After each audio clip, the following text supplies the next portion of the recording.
Olá, o Pauta Especial está no ar. No programa de hoje vamos mostrar uma exposição que mistura fotografias, modelagens e recursos audiovisuais e que está em cartaz na Pinacoteca da UFAL. Aqui no estúdio vamos falar sobre um projeto que há 7 anos pendura poesias no varal para serem lidas e apreciadas pelo público. Até agora já foram mais de 13 mil poemas de vários autores do Brasil e do mundo.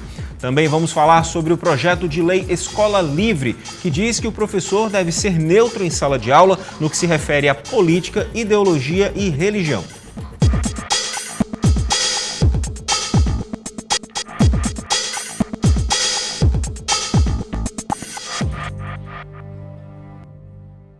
O Pauta Especial de hoje começa com arte. Um trabalho que transita entre fotografias, recursos audiovisuais, modelagens e instalações está em cartaz na Pinacoteca da UFAL. A mostra busca, por meio da diversidade, criar um impacto visual para propor uma viagem inspirada na Odisseia, um dos principais poemas épicos da Grécia Antiga. Meu Odisseu, Veredas Interiores. Esse é o título da exposição do artista plástico Francisco Oiticica, em cartaz na Pinacoteca da UFAL, na Praça Sinimbu, no centro. O artista faz uso da fotografia e de outros recursos estéticos. É a imagem que predomina e expressa muito da linguagem baseada no impacto visual que causa ao primeiro olhar. Diversidade. Talvez essa seja a palavra mais apropriada para definir essa amostra, tal a variedade de estilos que a gente encontra por aqui. Essa peça, por exemplo, pela variedade de cores, pelo aspecto visual dela, nos remete muito ao psicodelismo muito comum no período dos anos 70. Algumas obras retratam figuras humanas, outras um cotidiano simbólico das atividades, como os pescadores no barco. Segundo o autor, a exposição propõe uma viagem inspirada na epopeia de Odisseu, quando o herói volta para casa depois de enfrentar muitas adversidades. E ele faz questão de definir o próprio trabalho. Um trabalho de múltiplos autores em um só, que sou eu mesmo, e que eu proponho também que seja acompanhado por múltiplos observadores. Ou seja, é a multiplicidade, é uma das características próprias do trabalho. Para quem quiser conferir, a mostra começa no dia 29 de abril e se estende até 10 de junho. A entrada é franca.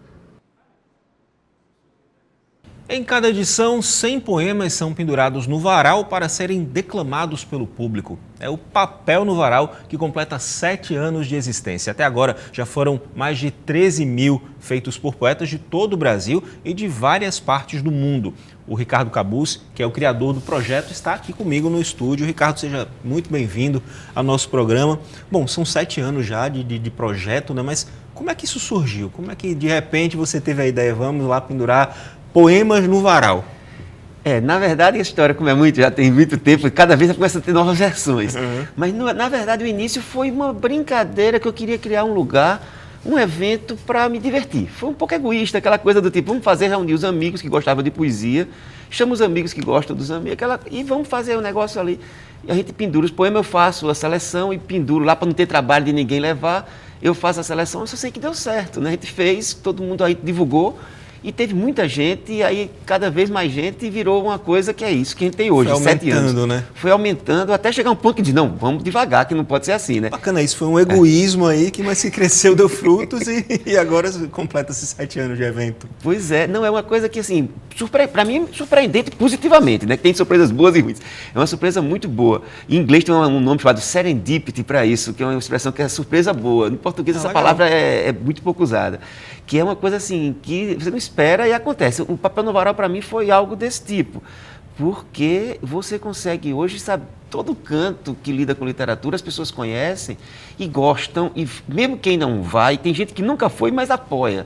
Porque é algo que não tem como a pessoa ser contra você espalhar literatura de qualidade para as pessoas, né? Com certeza, espalhar arte de modo geral. Né? Agora, eu acredito que chegar a 7 anos de evento não deve ter sido uma caminhada tão fácil assim, né? É verdade. Porque é sempre o trajeto onde você, no meio do caminho, tem as pedras, né? Como Verdade. diz Drummond, né? Tem as pedras no meio do caminho, porque mesmo sendo uma coisa que as pessoas não são contra, em essência, mas não necessariamente podem apoiar, porque existe a situação mesmo de custos, né? Que a gente começa, quando é só a gente, os amigos, não precisa, mas quando você começa a ter uma plateia neutra, que não é a pessoa que é seu amigo, ele vai como está indo para um teatro, como está indo para um cinema, ele espera um projeto bem elaborado. Então a gente passou a sair do amador para o profissional. Então, hoje, a gente trata profissionalmente o evento. Então, a gente entra em editais, a gente tem uma ONG, o Instituto Lumiero, que é quem dá estrutura ao evento para poder captar recursos. O grande problema é conseguir captar, né? Porque a gente sabe, essa área de cultura é muito instável. Há momentos onde a gente consegue uma captação, tem alguns dos eventos em 7 anos foi tranquilo, a produção captou financeira suficiente, a finança suficiente. Mas na grande maioria das vezes, não. A gente vai empurrando ali, mas tem acontecido. Vai na raça e consegue na raça, fazer, né? A gente tem sempre os amigos que gostam e apoiam e ajudam a gente a acontecer. Você disse que é você que seleciona os poemas. Como é que é como é o critério que você usa? Pronto, é o seguinte, a gente, no começo era eu sozinho, né? Depois, como tomou um corpo grande, a gente criou um conselho editorial.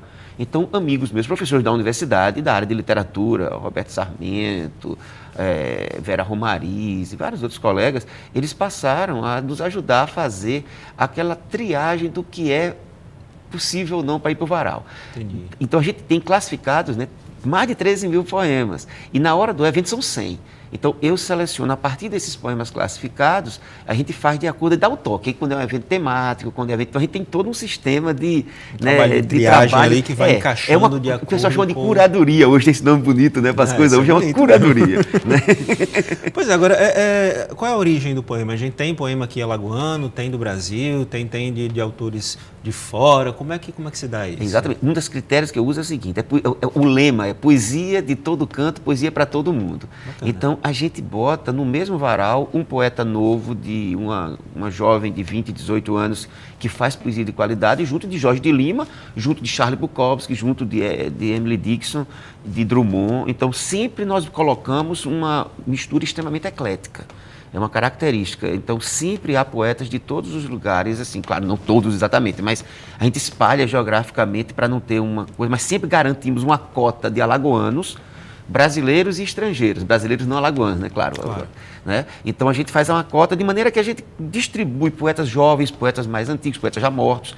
Então, você vai encontrar Safo, né? Que viveu na época lá, né? Dos gregos lá antes de Cristo, na época de Cristo e tal, para poetas super jovens, né, de hoje. A gente mistura todo mundo. Poeta grega, né? Antiga mesmo. É bem antigo.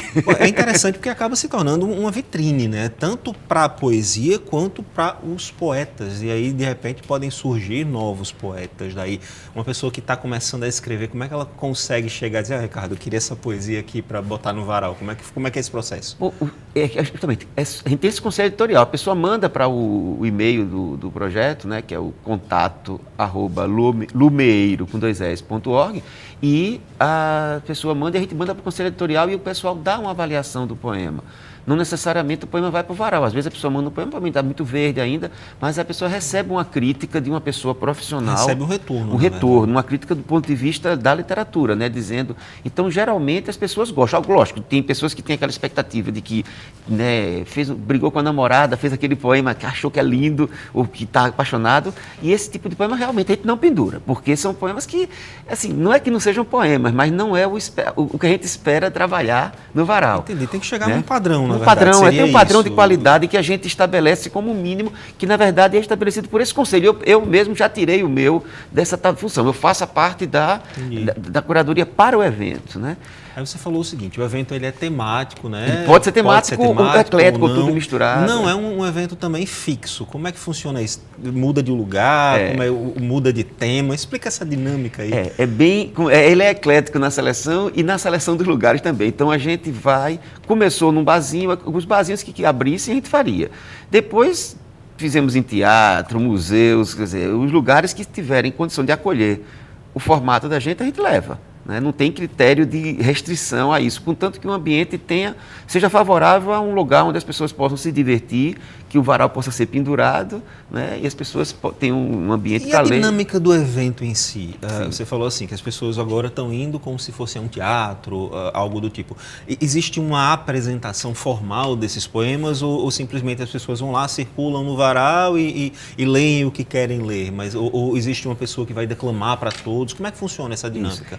É da seguinte forma, quer dizer, eu comando o programa, é como se fosse um programa de auditório quase. Eu fico no palco o tempo todo e as pessoas chegam no local e tem um varal de poesia pendurado, com 100 poemas. Elas podem ler no varal, podem pegar do varal, levar à mesa e podem, que é o que a gente quer, peguem e venham ao palco.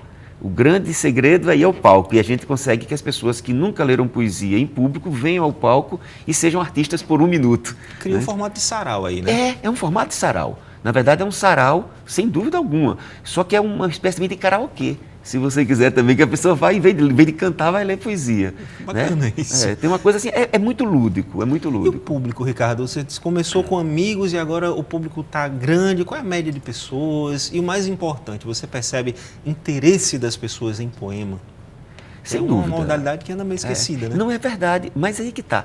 Quando as pessoas chegam, nesse último evento agora, né, que a gente realizou, as pessoas chegavam lá, então algumas pessoas que nunca tinham ido comentaram. Eu achava que eu não gostava de poesia e eu encontrei aqui diversos poemas que eu gosto. Né? Porque são pessoas que foram por causa de um amigo que chamou para acompanhar, eu não quero ir sozinho, aí chama, tem muito isso, a pessoa é meio tímida, não quer ir, aí chama um outro que não gosta de poesia, mas está paquerando a menina e tal, e vai para acompanhar essas coisas que acontecem, né?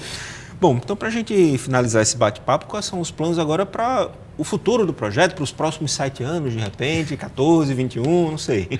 Bom, a gente pretende continuar, obviamente, mantendo a qualidade do evento e levando às escolas. Nós estamos com um projeto junto com a Secretaria da Educação do Estado para levar esse evento às escolas. É um grande sonho nosso de que a gente consiga, né, ajudar, né, na literatura, na área da educação. Acho que a gente vai ser, se a gente conseguir fazer sucesso nisso, vai ser uma grande vitória para todos nós. Não, com certeza, porque aí de repente dentro das escolas você já tem aí está plantando uma sementinha na cabeça daquela criança que vai ter contato com a poesia e de repente ali pode desenvolver um novo poeta, né?